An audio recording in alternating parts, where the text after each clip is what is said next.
sistema nervioso y el sistema endocrino. Ahorita les voy a describir más a fondo qué es. Este video es para la materia de anatomía de la licenciatura de nutrición aplicada en la escuela de UNADEM. Primero les voy a hablar del sistema nervioso. El sistema nervioso se divide en general en sistema nervioso central y sistema nervioso periférico.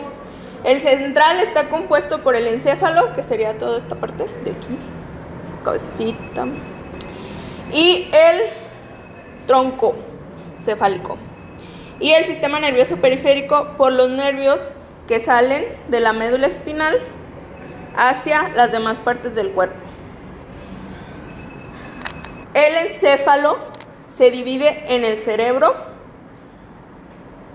el cerebelo y el tronco encefálico, que es desde aquí hasta aquí.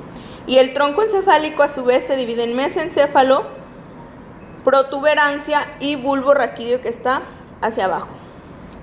Todo esto hacia abajo. Y la otra parte del sistema nervioso central es la médula espinal, que es todo lo que desciende, por medio de la columna vertebral.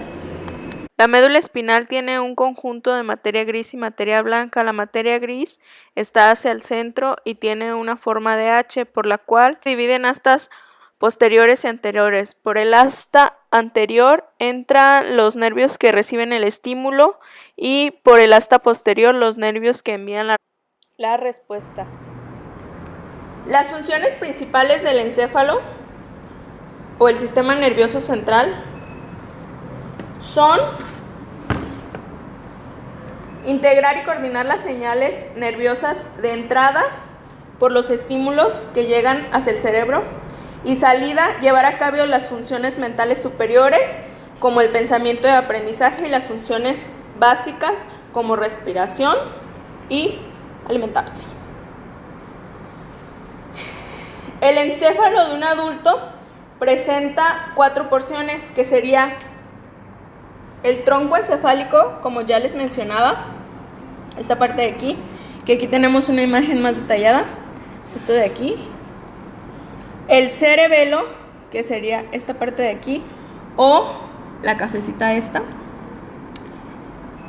El diencéfalo, que es la parte más interna, donde se encuentra el tálamo y las glándulas, como la hipófisis, la amígdala y el hipotálamo.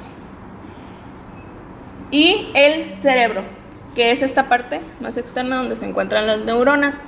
Ahorita les voy a explicar los lóbulos. Para proteger el cerebro y la médula espinal hay 3 capas. La más cercana es la pía madre, que es una capa muy delgadita que está totalmente al ras. La aracnoides es la membrana que sigue, que es la más vascularizada y está entre la dura madre y la pía madre. La dura madre es la más cercana al cráneo, es para protección del cerebro y la médula espinal. Entre estas capas se encuentra el líquido encefalorraquídeo. El líquido encefalorraquídeo se produce en el tercer ventrículo y va hacia el cuarto ventrículo para ser distribuido a lo largo del cerebro y de la médula espinal, que va hacia abajo, esta parte de aquí, para protección tanto química como física. Y es de aproximadamente 80 a 150 mililitros en el adulto. Contiene cantidades de glucosa, proteína, ácido láctico, urea, cationes como el sodio, potasio, el calcio, magnesio y aniones como el cloro y el bicarbonato. Las principales funciones del líquido cefalorraquídeo son protección mecánica, función homeostática, que significa el intercambio de sustancias, y circulación. En la corteza cerebral o alrededor del encéfalo y la médula espinal se encuentra la sustancia gris, que está principalmente compuesta por las somas y dendritas de las neuronas. La neurona es la célula funcional del cerebro. Los somas son como el cuerpo de las neuronas y hacia adentro, hacia el interior del cerebro, está conformado por sustancia blanca o axones mielinizados. Y entre toda esta sustancia existe la neuroglia o glía, que antes se creía que solo eran pegamento de las neuronas, pero ahora se sabe que cumple también una función. Ahora, debajo del encéfalo hay una pequeña porción como un cerebro pequeño, que es el cerebelo. El cerebelo está constituido por neuronas, principalmente que son llamadas células de Purkinje. Esta pequeña parte del encéfalo es la encargada de procesar la información provenientes de otras áreas del cerebro, los receptores sensoriales y de indicar el tiempo exacto de los movimientos coordinados. También cumple la función de equilibrio, es lo que nos hace mantenernos en pie. Ahora les voy a explicar los lóbulos, que es la división del cerebro. En esta imagen solo se puede ver que por la parte de atrás está el lóbulo temporal, pero sería este lóbulo que está así en el encéfalo. Luego la parte de enfrente, aquí está en azul, que es el lóbulo frontal. En la parte superior, pero sin llegar al final, está el lóbulo parietal, y en la parte posterior, que sería aquí atrás, arriba del cerebelo, está el lóbulo occipital.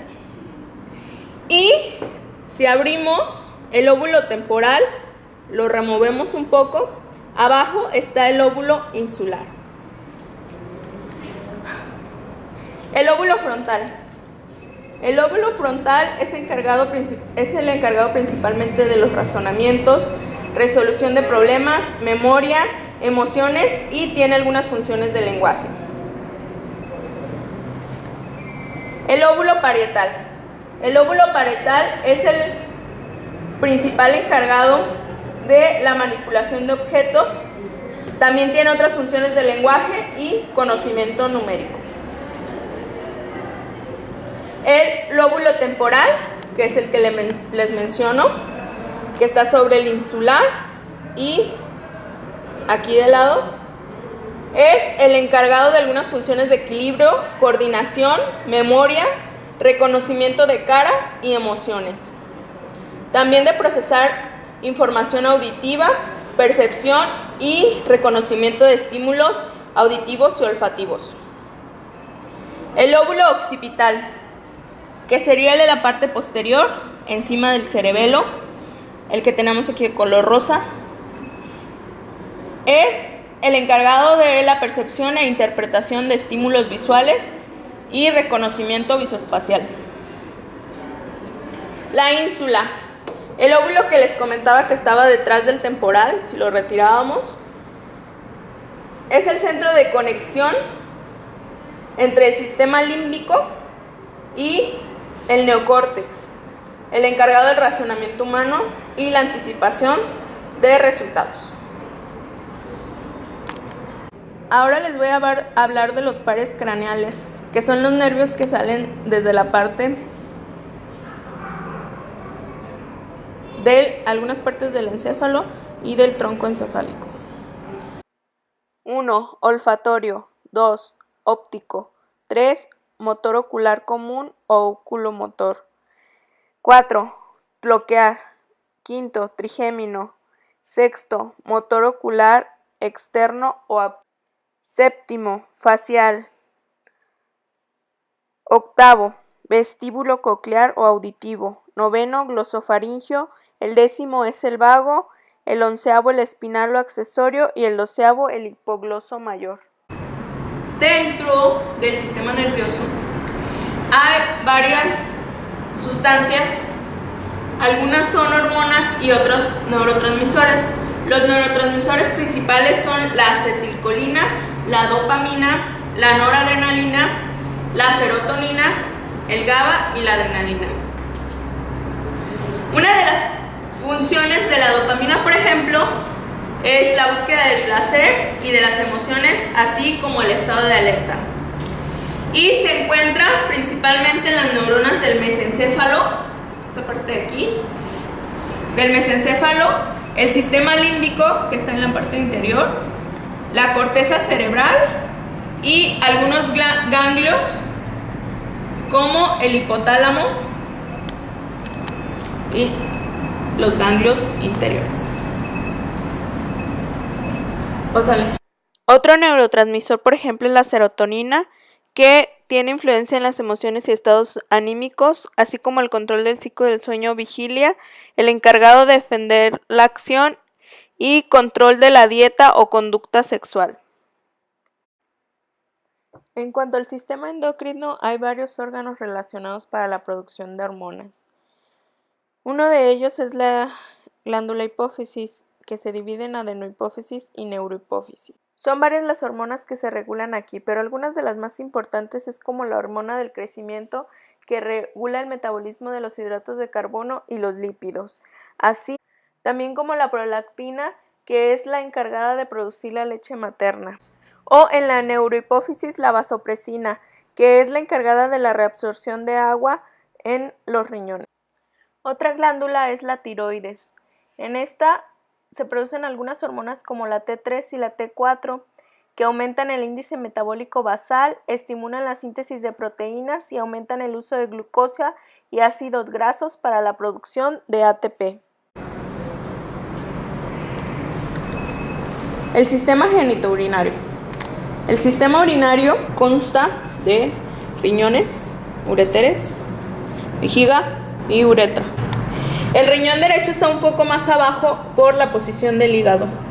Y encima de los riñones se encuentran las glándulas suprarrenales. Las glándulas también son parte del sistema endocrino y producen varias hormonas en sus diferentes capas. Por ejemplo, en la capa glomerulosa es la síntesis de mineralocorticoides, en la capa fasciculada la síntesis de glucocorticoides y en la capa reticular la síntesis de hormonas sexuales. El riñón derecho está más próximo a la vena cava y el riñón izquierdo más próximo a la aorta.